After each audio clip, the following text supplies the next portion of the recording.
Почитувани, продолжуваме со разговорниот дел од Студио 10, делот во кој што ни гостуваат гости.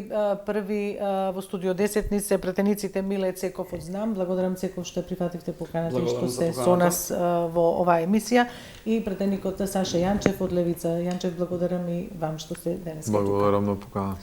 Еве да поразговараме, веќе Македонија трета недела, почнувајќи од понеделникот, живее без 59 своји граѓани кои животот прерано го загубија во дискотеката во Кочани, а од понеделникот, практично од вчера, законодавниот дом по двонеделна пауза се врати во своите, мислам, почна да функционира повторно.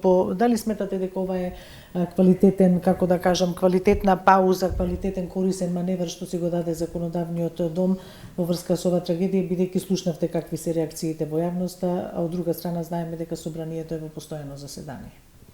Било кој од вас е едно прашање за двајцата исто, да. Хајде.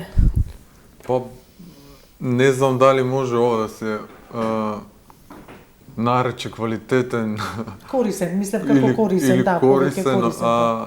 Одмор, собранието требаше да заседава, немаше причина да не заседава и да не продолжи со работа, и на таа една координација нашиот координатор бараше да продолжи со редовна работа собранието.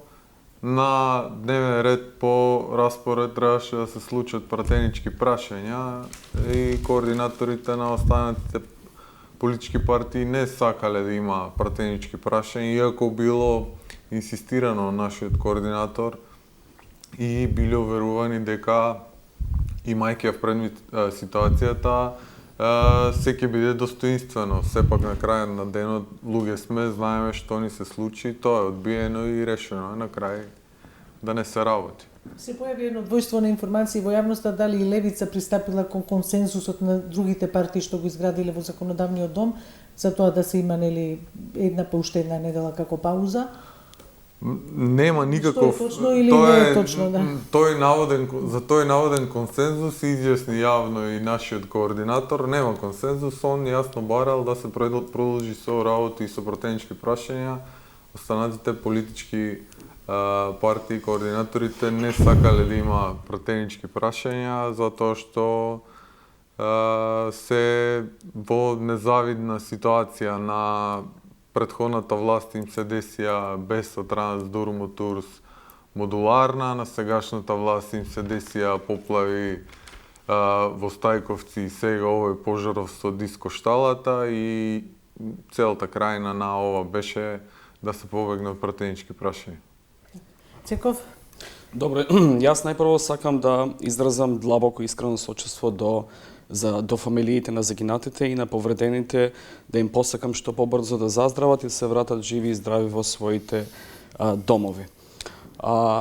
Што се однесува до вашето прашање за така наречениот одмор, всушност немаше одмор, ние пратениците бевме на терен, но би сакал да ја поздравам и да ја поддржам оправданата реакција на јавноста во однос на втората недела што се случи, бидејќи првата недела беше ден на жалост, но очигледно, јас лично барав да работи собранието, меѓутоа затоа ќе кажам, од се едно нешто се гледа во собранието да се направи обичен пиар и популизам, постои записник официјален.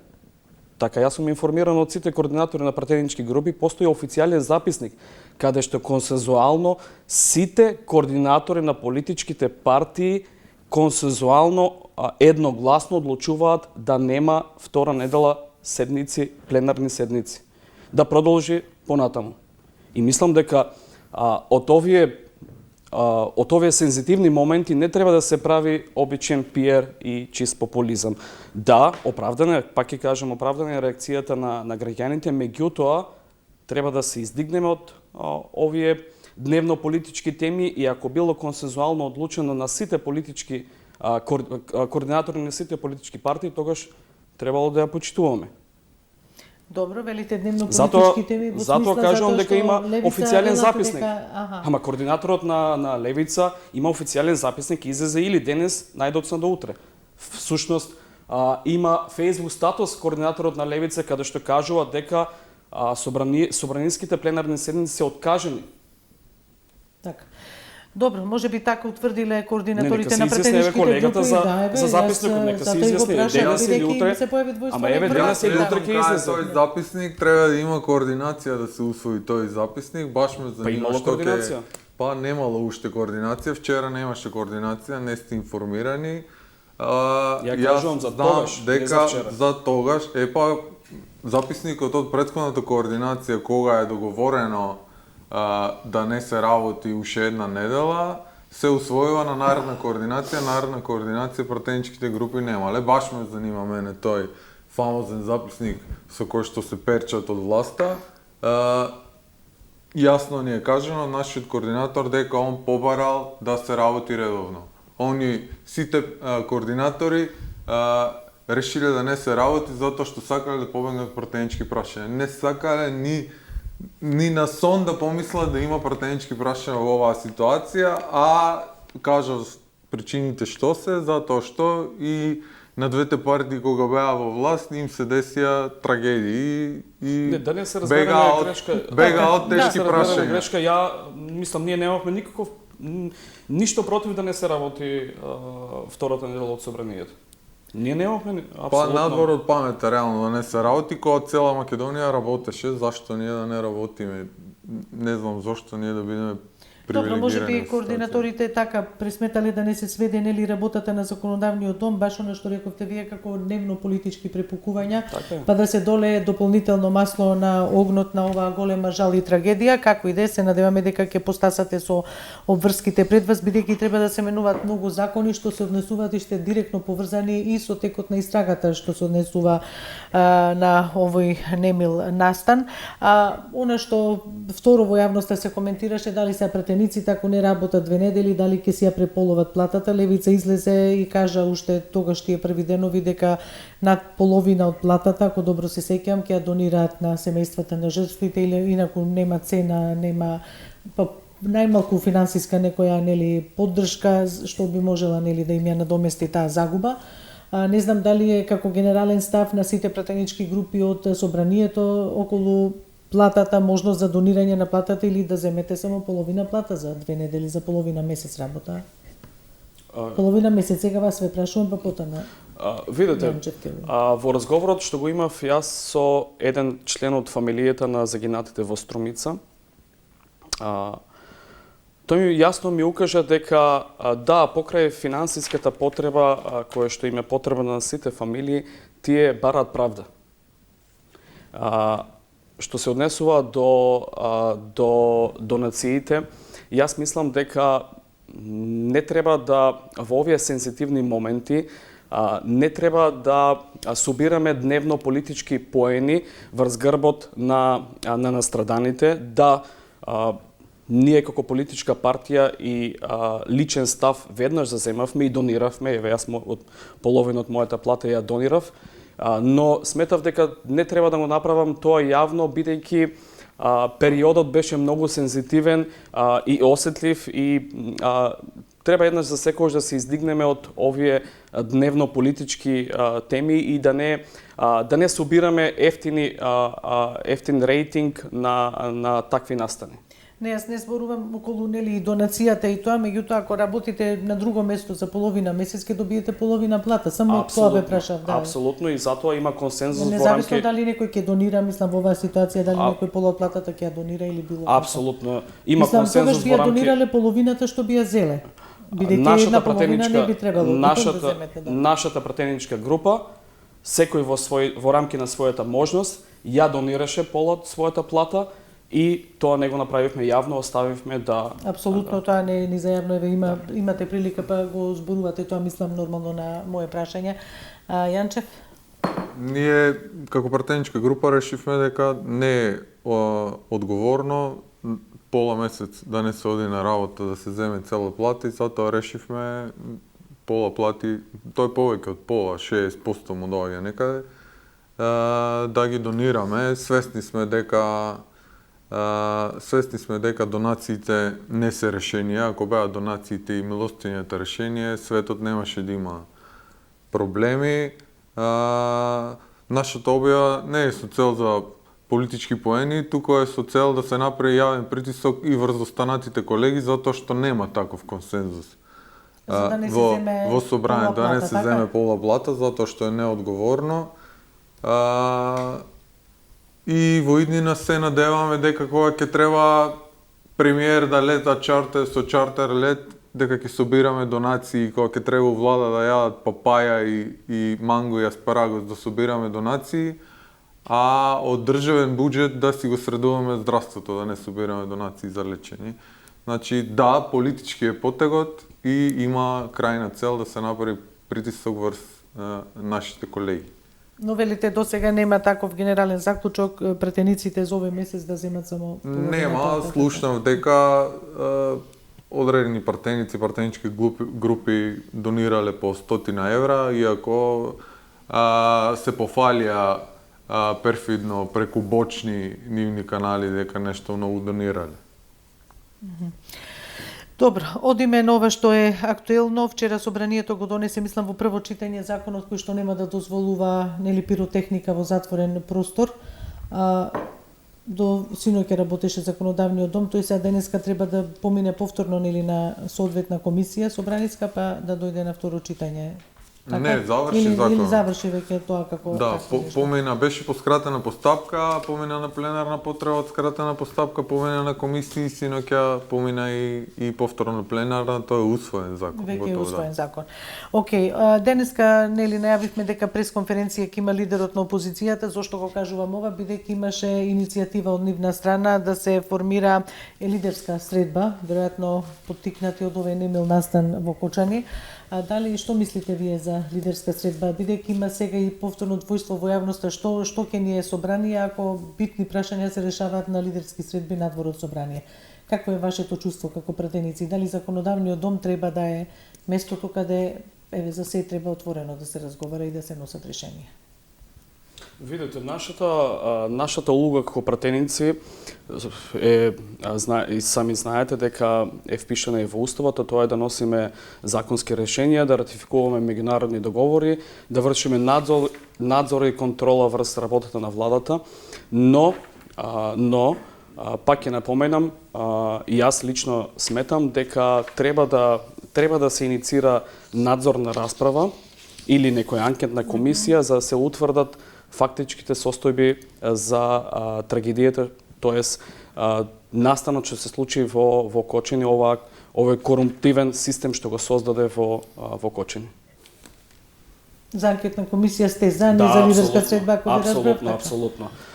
Денес од медиумите разбрав, тоест вчера, дека ќе има лидерска средба, не знам што ќе се разговара, меѓутоа во рамки на нашите надлежности, јас лично сум за да се отвори дебата за една надзорна или анкетна расправа на која што ќе се утврдат сите фактички состојби во рамки на трагедијата што се случи во Кочани. Но и ќе се посочи виновникот, бидејќи за овие постари трагедии што се случија, малтене ни една судска завршница, како да не гледаме досега, ни за модуларната болница во целост еве почна во втореното ни за ласкарци, да. Нити за ласкарци, нити за тоа со Беса Транс, мислам беше 45 луѓе кога изгорија во Бугарија или на автопат. Јанчев, вие за ова прашање, дали сте за лидерска средба, како гледате ви на анкетната? До нас нема стигнато никаква информација формално за лидерска средба. Ние во план имаме преку законските надлежности ко пратеници што ни ги дават законот и деловникот, да поднесеме неколку законски измени кои што треба да влијаат во иднина да не ни се случуваат вакви трагедии. Тоа планираме измени во закон за градење, закон за инспекцијски надзор, во законите кои што го уредуваат приватното обезбедување. Се покажа до сега во повеќе навради, не само во Кочани, дека не е сериозно приватно обезбедување да обезбедува објекти кај што има голем ризик и настани со голем ризик. Тоа мора да биде државна единица сертифицирана. Исто така, ова криза ни покажа дека и медиумите немаат солиден фонд на на материјал кој што треба да го пласираат за време на денови на жалост. На телевизии се случуваше да одат содржини кои што во такви денови е најмалку неодговорно и непристојно да одат. Па имавме и добивме и сугестија од медиумски работници за да се спреме на таква законска регулатива. Тоа е што се однесува до законските решенија кои што планираме да ги предложиме, а околу лидерската... Тоа соопштение од АВМУ дека немало прекршување од страна на ниедна телевизија, немало прекршување. Немаше прекршување, така, да. Само инаку за... Мислам, не ги смета за прекршување АВМУ, тоа ми е зборот, да. Инаку, нашиот пратеник Борис Крмафон е од изборна единица 3, кај што се случи трагедијата во Кочани, он утре ќе иницира надзорна расправа и се надам дека ќе му се приклучат и другите колеги од изборна единица 3, другите пратеници. Сметаме дека треба да има надзорна расправа за ова, затоа што тоа е сериозен инструмент на надзор над собранието, над функционирањето на власти и таму ќе треба.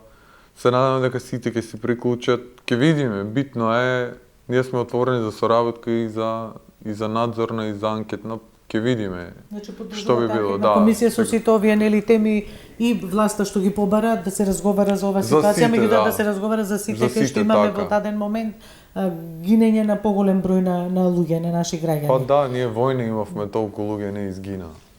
Само накратко во однос на законските измени, имајќи ја во предвид трагедијата што се случи во Кочани, се отвори една дебата во јавноста и следствено на тоа се отвори дебата за безбедносните стандарди и инспекцијските служби, тоест нивниот надзор и контрола и всушност итниот аларм за рестарт на системот.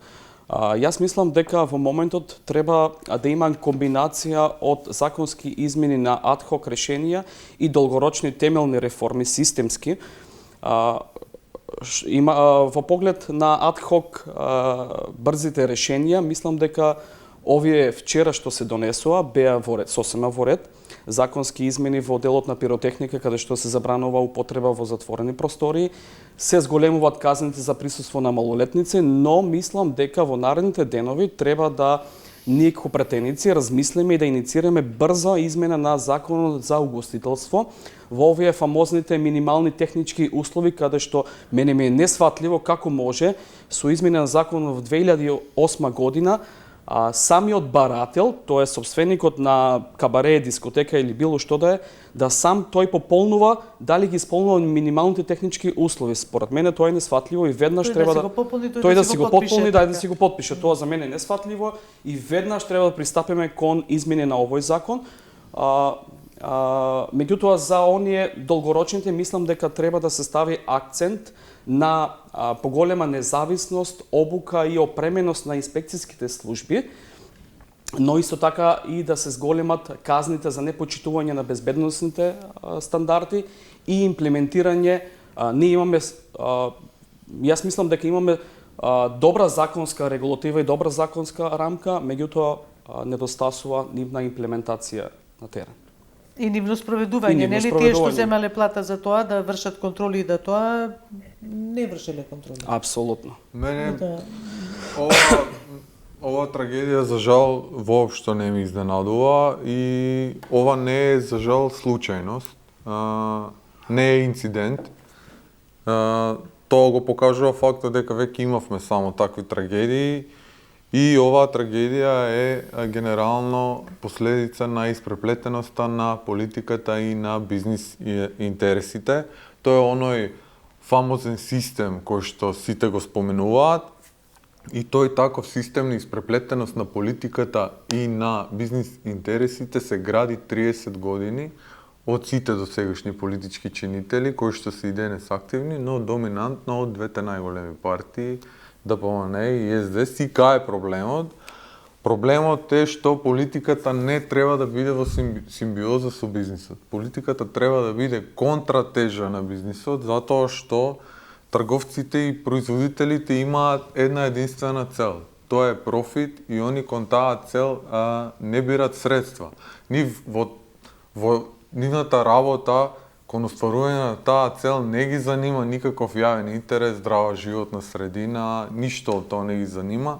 И затоа сите тие државни регулативи на безбедност на работно место, на зачувување на здрава животна средина, работни односи, они ги примаат со одбивност и бараат начин било како да ги заобиколат, и затоа се случува ситуација кога собственик на кабаре сам си бара, сам си подпишува дозволи и оправдувања. Значи, единствена цел на бизнис интересите е профитот, и овој бизнис oriented mindset, овој светоглед е на ламја која што ќе ни изеде сите буквално ако политиката не застане контратежа на него. И затоа Адам Смит, уште таткото на модерната економија, уште во 1776 година во Богатството на нациите, едно капитално дело за економијата, кажува дека трговците и производителите ниту смеат да бидат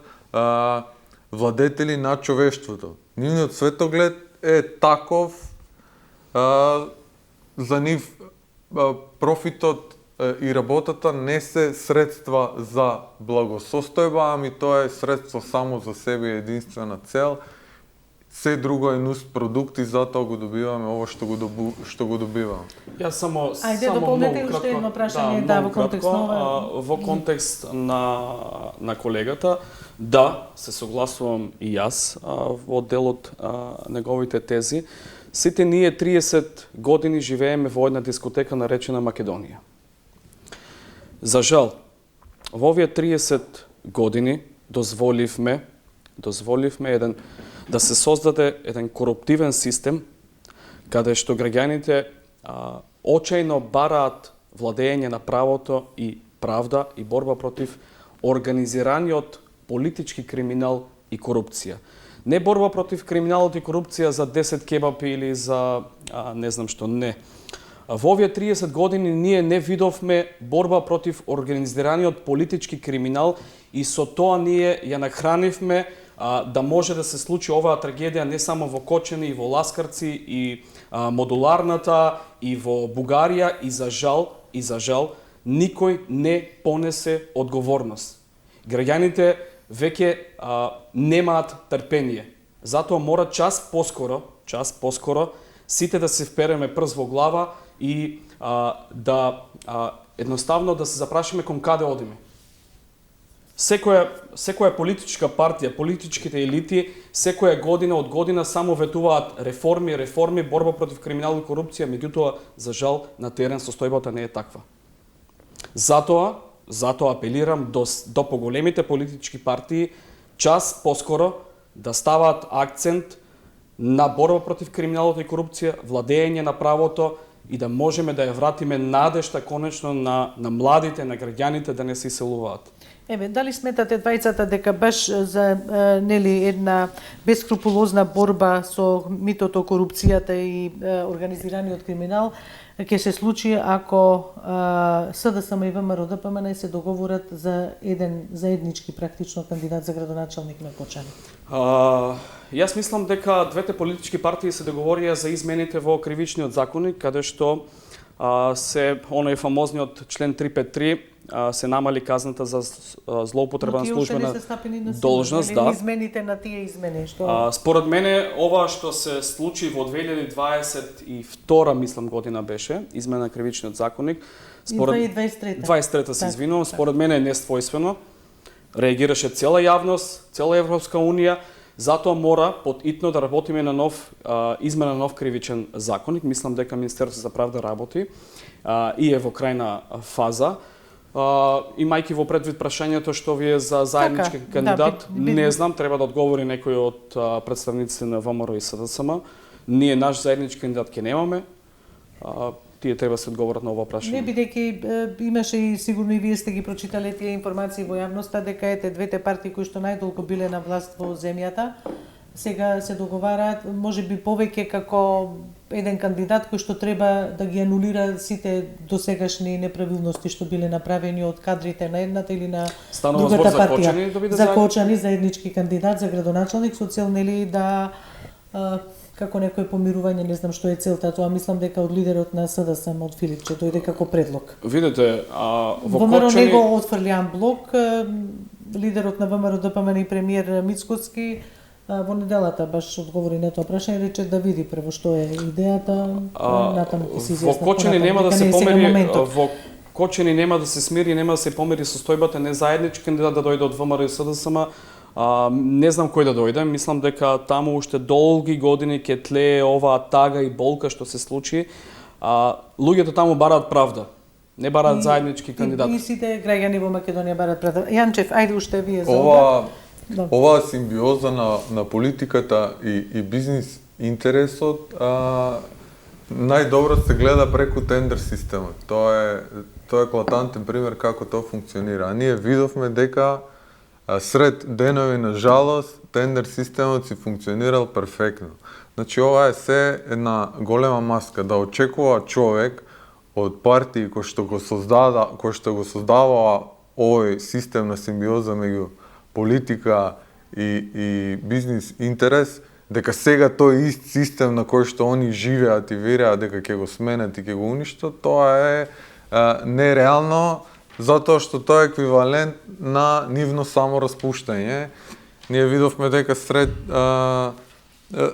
денови на жалост се дале баснословни суми само за мерење на рейтинг за PR агенции, така не знам што би постигнал тој заеднички кандидат од тие две партии од базата од која што доаѓа. Не гледам јас решение во партиите по системов за системот кој што они го создадоа и на чиј што основ они живеат.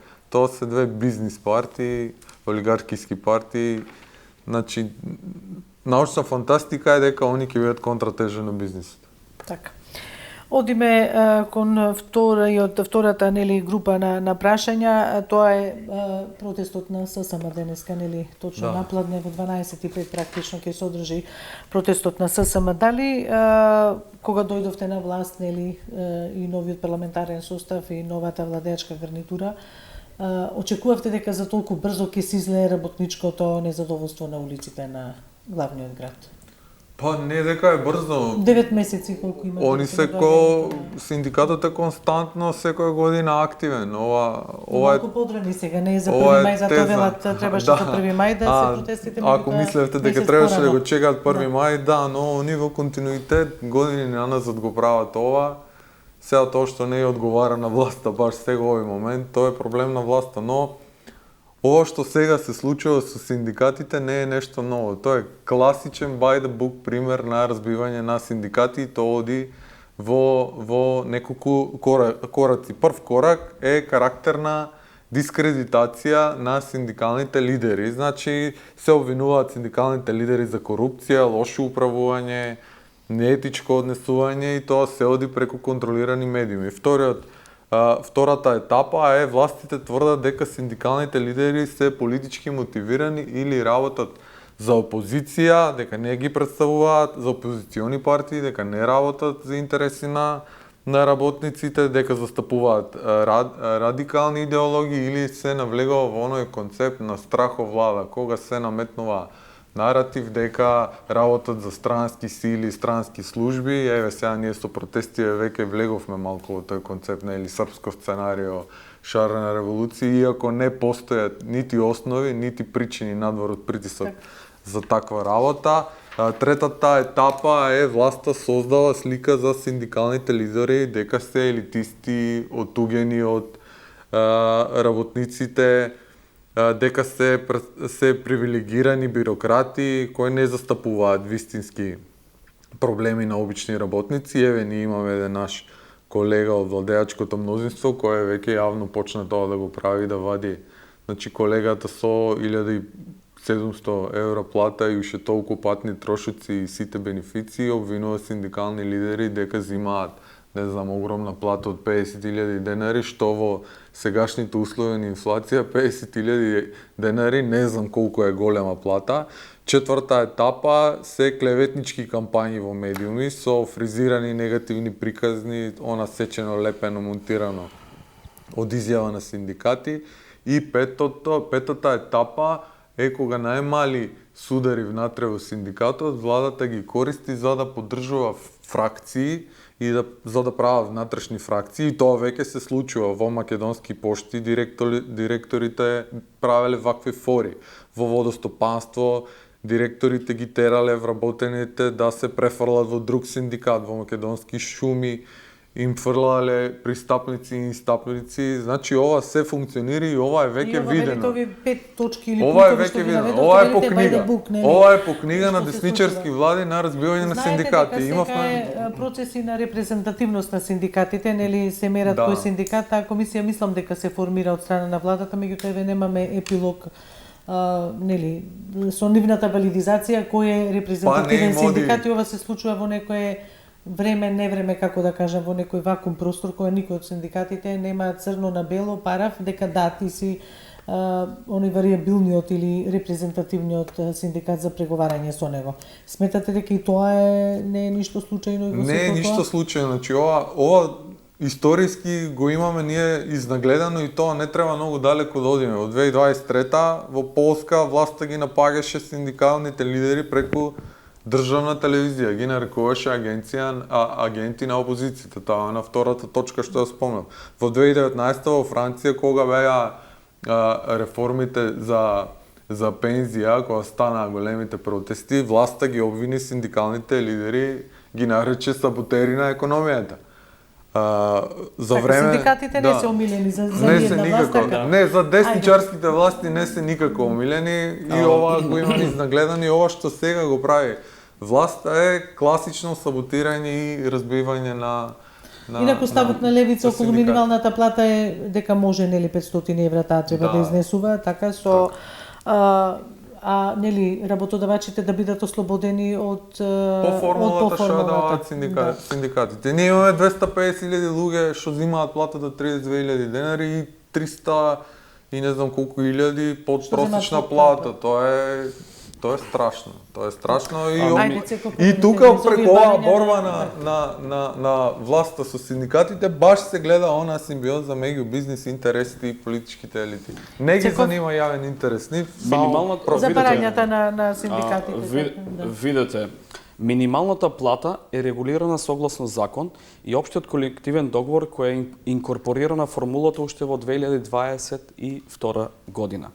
Меѓутоа, работникот станува се поголем дефицит во нашата економија и мислам дека треба да биде мотивиран да зема поголема плата и никогаш таа плата не е доволна.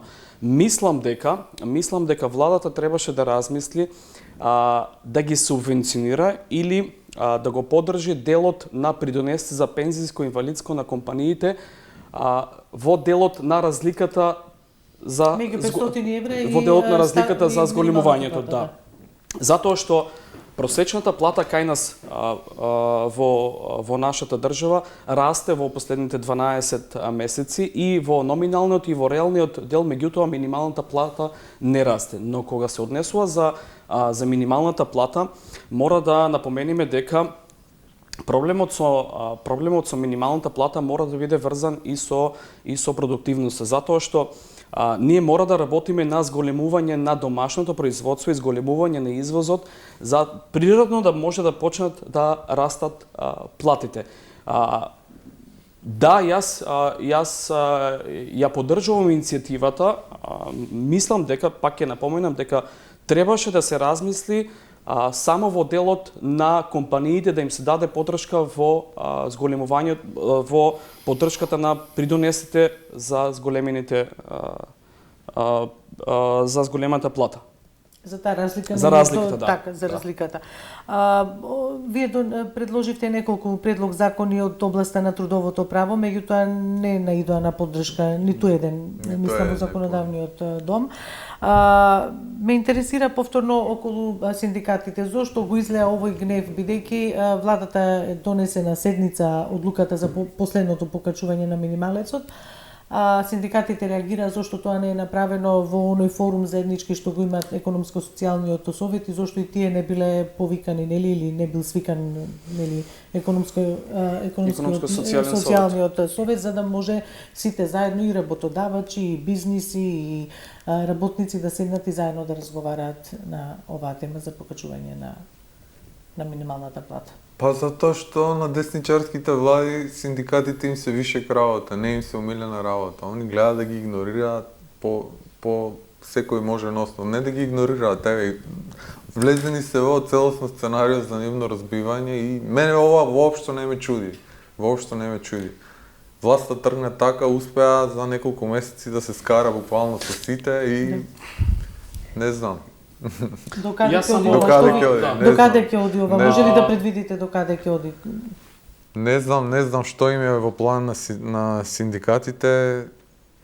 Не знам докаде ќе оди. Се надевам дека власта ќе свати дека не е само бизнис интерес во прашање, туку дека има и нешто поширок јавен интерес, затоа што луѓето на државни позиции треба да се малку пошироко градат. Овој бизнис интерес е многу тесен. Светоглед и е опасен, многу себичен. Јас само ќе дадам еден мал увод во оваа дебата за минималната плата. Проблемот кај нас е што минималната плата оне што ја зима минималната плата ја троши на најголем дел ја троши за храна, пијалоци и за струја. И тука е најголемиот проблем бидејќи ако речеме дека нели кошничката нели она месечна синдикалната кошница више над 1000 евро стигна. Да. Тука се појавуваат два проблеми. Мислам дека инфлацијата во последните 3 месеци е зголемена само во храната и пијалоците и кај струјата, но има еден друг проблем во реалната економија, каде што ниту една влада до сега не се дрзне да суштински навлезе во тој проблем, а тоа е што верувајте, реалната плата исплатена нето во приватниот сектор, јас мислам дека надминува над 500 евра. Но проблемот е што разликата од минималната до реалната исплатена се дава во плико. И тука државата е најголемиот губитник. Го има тоа за жал. Да. Го слушаме, го читаме по социјални мрежи, или работници си кажуваат дека и натаму го има тоа давање во плико. Апсолутно. Да, тоа е точно. И треба државата да преземе мерки во разбивање на сивата економија токму во тој дел, за да може и државата да има бенефит, но и самите компании, самите работници. Така, немам уште многу до крајот на емисијата, нели сакав како наредно да го зборуваме ова со декларацијата, националната декларација што предложи, знам, но некако целото ова време некако не оди во прилог за усвојување од страна на останатите партии од законодавниот дом, па ќе одиме еве на реформите во судството. Како оценувате соработката меѓу ЗНАМИ и ВМРО-ДПМН во рамки на владата, на ниво на влада? Видете вака, во моментот се одвиваат процеси на изменување на закони кои што се препораки од оценската мисија согласно реформската агенда, а тоа се закони за судска служба, закони за кривична постапка, закон за судски совет, но видете вака. Незадоволството на граѓаните во делот на владење на правда е многу големо. И јас мислам дека треба суштински да навлеземе во реформите на правосудството. Зошто го зборувам ова? Кај нас има една поделеност кај пратениците за класично распуштање на судскиот совет и барањето на индивидуална одговорност. Јас мислам дека барањето на индивидуалната одговорност нема да ги промени квалитативно реформите во правосудството. Зошто? Затоа што за мене лично е нествојствено како може еден судија обвинител да има доживотен мандат и да не понесува одговорност за кривичната пресуда. Вториот момент, што е најпроблематичен и за мене исто така несфатлив, се поставува прашањето за семејните врски. Сведоци бевме и тука треба веднаш да се регулира и во делот на непотизмот и во делот на ветник на судиите. Секоја влада како што доаѓа најавуваше ветник на судиите. Ние мораме да навлеземе по-суштински во реформите на правосудството и не може и несфатливо е како може еден судија, брачен другар да е судија, вториот да е обвинител, синот да е во извршна или во судска власт. Овај непотизам мора да се растури и мора да има целосен ветник на судиите.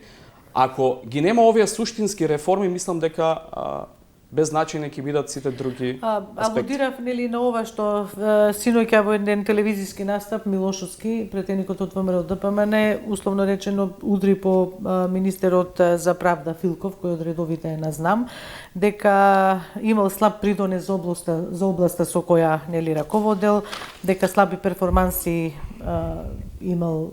Овакво Милошовски очекувал досега да ги достави законот за судови, за судски буџет, новиот кривичен законник за јавно обвинителска служба и така натаму. Филков нова врати за кого одработува во наводници, како што го нарекува Милошовски, кусурот на Груевски. Видете вака. Мислам, овие исклучења како ви наликуваат, бидејќи се меѓу луѓе што се дел од заедничка владина коалиција. Видете вака, пратеникот Милошовски треба да се запраша зошто ВМРО возможи кворум за измените на кривичниот закон, фамозните 353.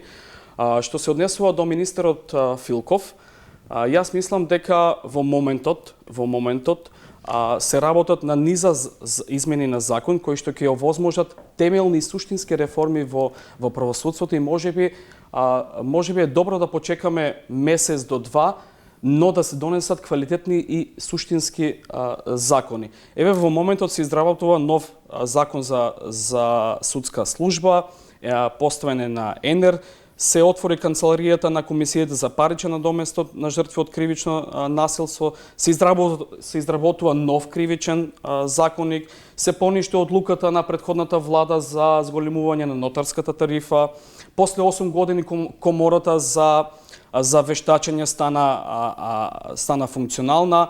Стручна расправа имаме за законот за судски совет, така да во рамки на тоа мислам дека трагедијата во Кочани создаде една нетрпеливост и кај одредени политичари и секој треба да си ја гледа својата работа.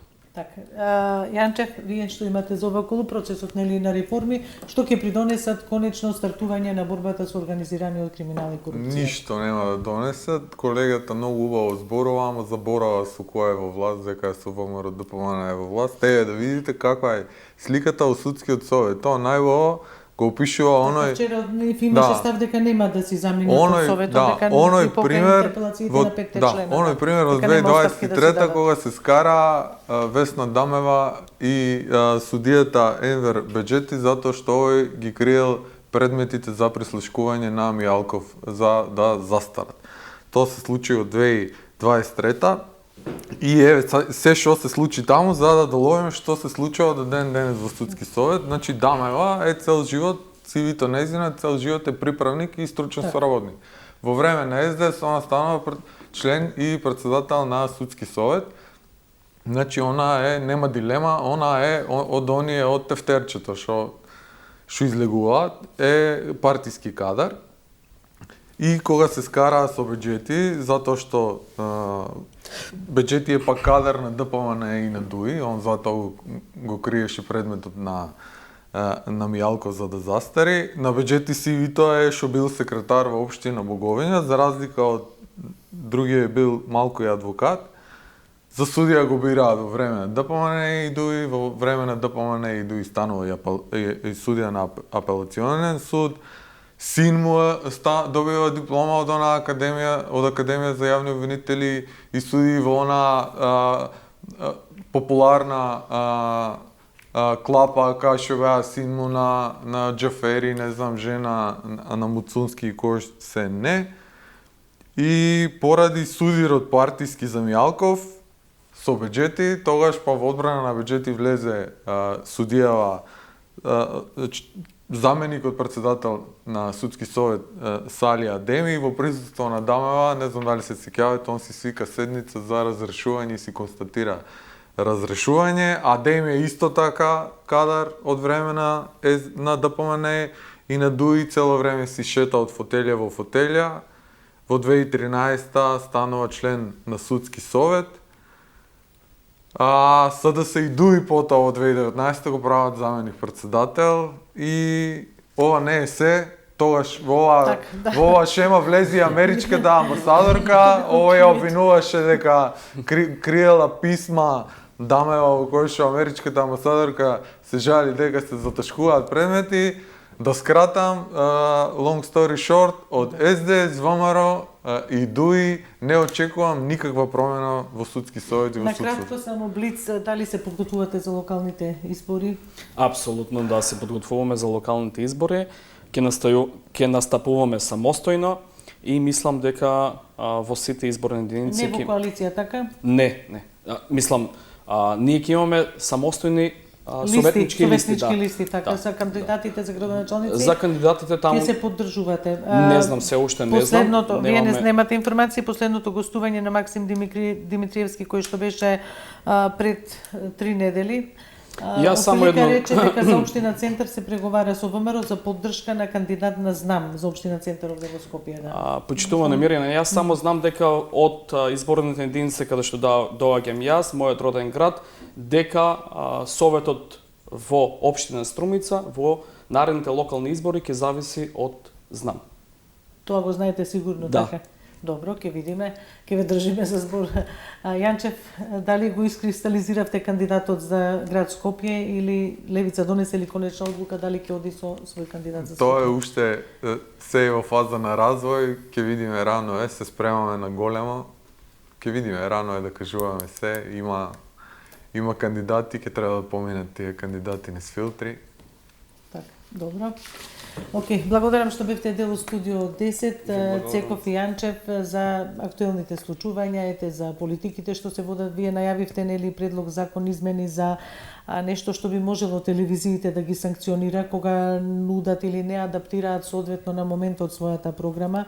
Инаку телевизија 24 ве да кажам дека за цело време и додека беа деновите на жалост апсолутно ја адаптира својата програма на соодветно на моментот. Немавме такви, ајде да не речам испади, меѓутоа не емитувавме програми кои што неумесно содржина. Да, на некој начин нудат неумесна содржина. Ви благодарам уште еднаш, до некое следно видување. Благодарам. Одиме со кратка пауза.